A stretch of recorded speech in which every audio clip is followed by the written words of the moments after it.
ద్వితీయోపదేశకాండము 2వ అధ్యాయము. మరియు యెహోవా నాతో చెప్పినట్లు మనము తిరిగి ఎర్ర సముద్ర మార్గమున అరణ్యమునకు ప్రయాణమైపోయి బహుదినములు షేయీరు మన్యము చుట్టూ తిరిగితిమి. అంతటా యెహోవా నాకు ఈలాగు సెలవిచ్చెను, మీరు ఈ మన్యము చుట్టూ తిరిగిన కాలము చాలును. ఉత్తర దిక్కుకు తిరుగుడి. మరియు నీవు ప్రజలతో ఇట్లనుము, షేయీరులో కాపురమున్న ఏశావు సంతానమైన మీ సహోదరుల పొలిమేరను దాటి వెళ్ళబోవుచున్నారు. వారు మీకు భయపడుదురు. మీరు మిక్కిలి జాగ్రత్తగా ఉండుడి. వారితో కలహపడవద్దు. ఏలయనగా ఏశావుకు స్వాస్థ్యంగా షేయీరు మన్యము నేనిచ్చియున్నాను గనుక వారి భూమిలోనిది ఒక అడుగైనను మీకియ్యను. మీరు రూకలిచ్చి వారి యొద్ద ఆహారము కొని తినవచ్చును. రూకలిచ్చి వారి యొద్ద నీళ్లు సంపాదించుకొని త్రాగవచ్చును.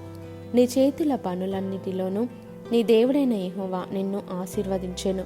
ఈ గొప్ప అరణ్యములో నీవు ఈ 40 సంవత్సరములు సంచరించిన సంగతి ఆయన ఎరుగును.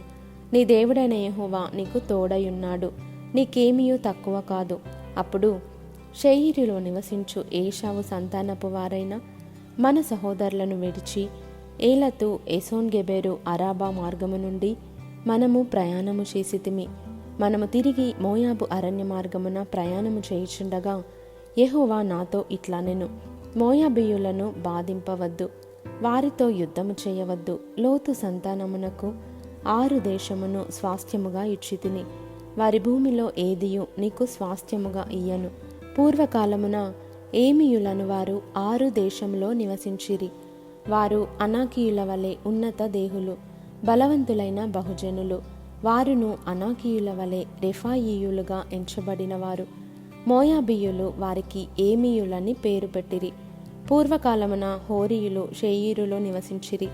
ఇశ్రాయేలీయులు యెహోవా తమకిచ్చిన స్వాస్థ్యమైన దేశంలో చేసినట్లు ఏశావు సంతానపు వారు హోరీయుల దేశమును స్వాధీనపరచుకొని తమ ఎదుట నుండి వారిని నశింపజేసి వారి దేశంలో నివసించిరి. కాబట్టి మీరు లేచి జెరెదు ఏరు దాటుడి అని యెహోవా సెలవీయగా జెరెదు ఏరు దాటితిమి.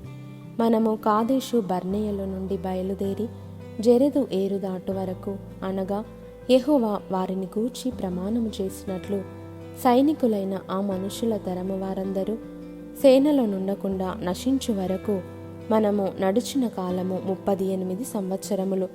అంతేకాదు, వారు నశించు వరకు సేన మధ్య నుండి వారిని సంహరించుటకు యెహోవా బాహువు వారికి విరోధముగా నుండెను.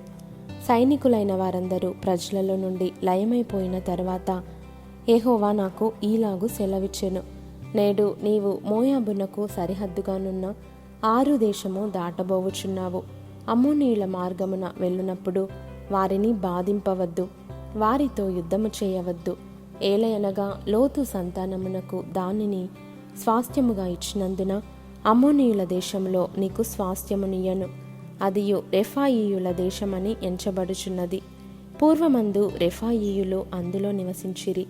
అమ్మోనీయులు వారిని జంజుమ్మీయులందురు. వారు అనాకీయుల వలె ఉన్నత దేహులు, బలవంతులైన బహుజనులు. అయితే యెహోవా అమ్మోనీయుల ఎదుట నుండి వారిని వెళ్ళగొట్టెను గనుక అమ్మోనీయులు వారి దేశమును స్వాధీనపరచుకొని వారి చోట నివసించిరి.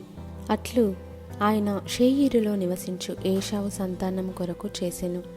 ఎట్లనగా ఆయన వారి ఎదుట నుండి హోరీయులను నశింపజేసెను గనుక వారు హోరీయుల దేశమును స్వాధీనపరచుకొని నేటి వరకు వారి చోట నివసించుచున్నారు.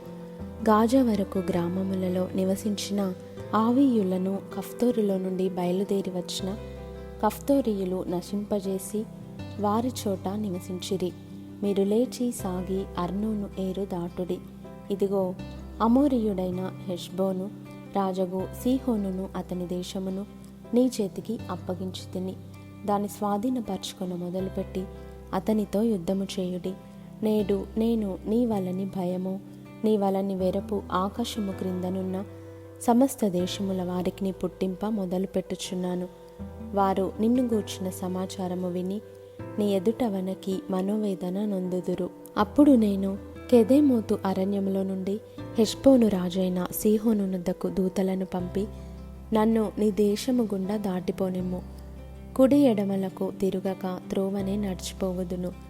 నా యొద్ద రూకలు తీసుకొని తినుటకు భోజన పదార్థములు నాకిమ్ము. నా యొద్ద రూకలు తీసుకొని త్రాగుటకు నీళ్ళిమ్ము. షేయీరులో నివసించు ఏషావు సంతానపు వారును, ఆరులో నివసించు మోయాబీయులను నాకు చేసినట్లు మా దేవుడైన యెహోవా మాకిచ్చుచున్న దేశములో ప్రవేశించుటకై యోర్దాను దాటు వరకు కాలినడక చేతనే నన్ను వెళ్ళనిమ్మని సమాధానపు మాటలు పలికించి తిని. అయితే హెష్బోను రాజైన సీహోను మనలను తన దేశ మార్గమున వెళ్ళనిచ్చుటకు సమ్మతింపలేదు. నేడు జరిగినట్లు నీ చేతికి అతని అప్పగించుటకు నీ దేవుడైన యెహోవా అతని మనస్సును కఠినపరచి అతని హృదయమునకు తెంపు కలుగజేసెను. అప్పుడు యెహోవా, చూడుము, సీహోనును అతని దేశమును నీకు అప్పగింప మొదలుపెట్టియున్నాను. అతని దేశము నీదగునట్లు నీవు దాన్ని స్వాధీనపరచుకొన మొదలుపెట్టుమని నాతో చెప్పెను.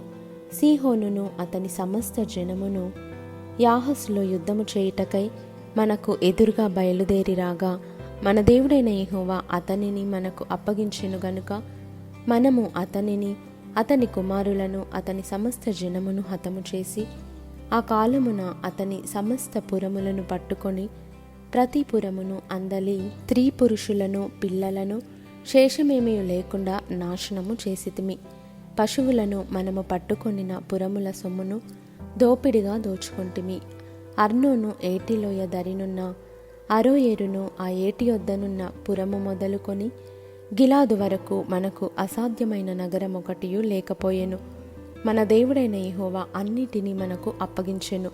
అయితే అమ్మోనీయుల దేశమునకైనను యబ్బోకు ఏటిలోయలోని ఏ ప్రాంతమునకైనను ఆ మన్యములోని పురములకైనను మన దేవుడైన యెహోవా పోకూడదని చెప్పిన మరి ఏ స్థలమునకైనను నీవు సమీపింపలేదు.